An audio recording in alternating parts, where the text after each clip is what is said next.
Hello and welcome to my channel Sparx Stenographer. Today I am going to deliver your shorthand dictation.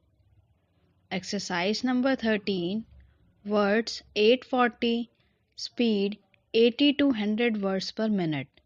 So guys, ready for the dictation. 10 second, 5 second, start. Mr. President, when I receive your invitation to inaugurate this, the 39th annual session of the Federation of Indian Chambers of Commerce and Industry, I was somewhat hesitant in accepting it. I was aware that since independence, each annual session of the Federation has been inaugurated by the Prime Minister. This, in fact, was the main reason for my reluctance. These annual meetings are bringing to become almost a ritual, and I am not much of a believer in rituals. I am also not happy about the tendency to return the Prime Minister to inaugurate every function of importance and to consider that a function which is not inaugurated by the Prime Minister is only of second rate importance. I feel shortly that other cabinet ministers, as also people in public life outside officialdom, should perform such functions far more frequently than they are at present doing. Your experience will always be useful. Within the rank of industry, the younger group feels that it is not fully playing its part. I have often spoken of my intention to keep in together some younger generation. I am calling together some younger industrialists, technicians, and managers from both the private and public sector to discuss concrete and specific problems within the board framework of our basic objectives. I will be a sharing of thought and perhaps evolving of new ideas. Dynamic changes are needed now in attitudes and functions. In your address, Mr. President, you have pointed out that India is still a depressingly poor country and expressed concern that we have not succeeded well enough in our effort to reduce poverty and develop our economy. Poverty is indeed the central problem facing us, and it is the way in which we set out to tackle in that we as a nation will be judged. It is a long and arduous battle that we have to wage. It calls for clarity of purpose, for determination, the discipline, the hard work of which we are capable. Slowly and steadily, we shall be building a new and progressive nation in which even the poorest in our country will be able to enjoy a minimum level of living. There will be fuller employment, more widespread facilities of education and health, greater opportunities for youth, and less inequalities of income and wealth.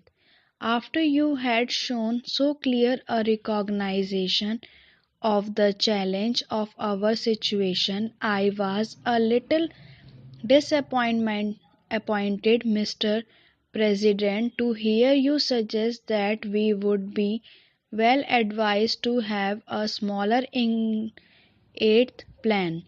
After a detailed analysis of all the relevant consideration and a recognition of the limits of the possibilities, even open to us, one may come to any conclusion about the size, but to suggest and propagate that a smaller plan is desirable for its own sake and that it may even help in our fight against poverty is not convincing.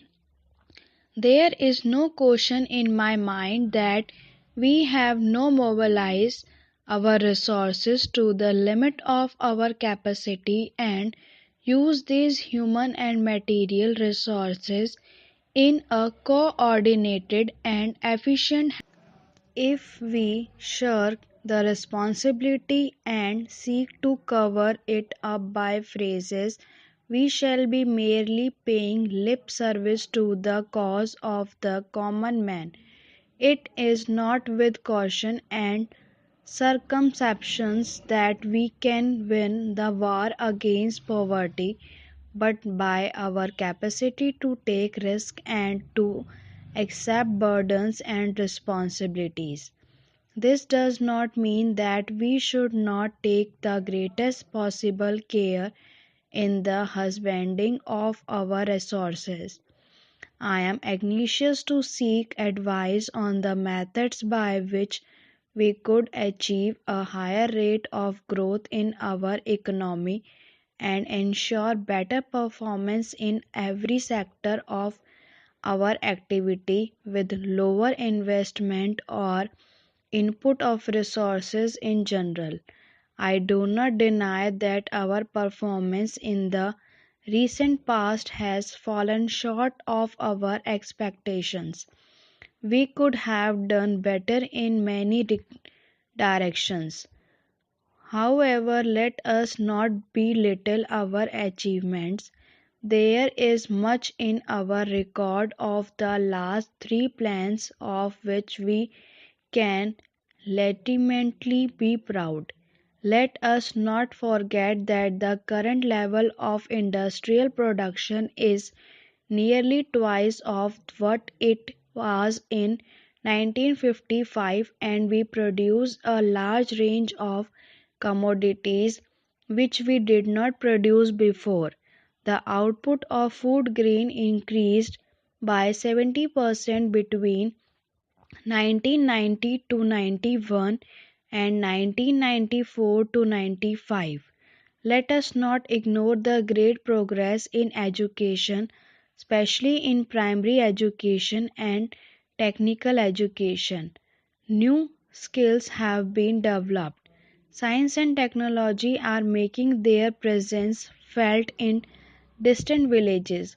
Much of the frustration which exists in the Indian economy today and which you have voiced flows from the fact that the performance of the third plan has fallen short of our hopes.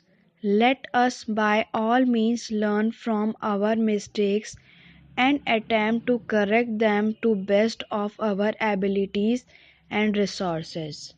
Stop.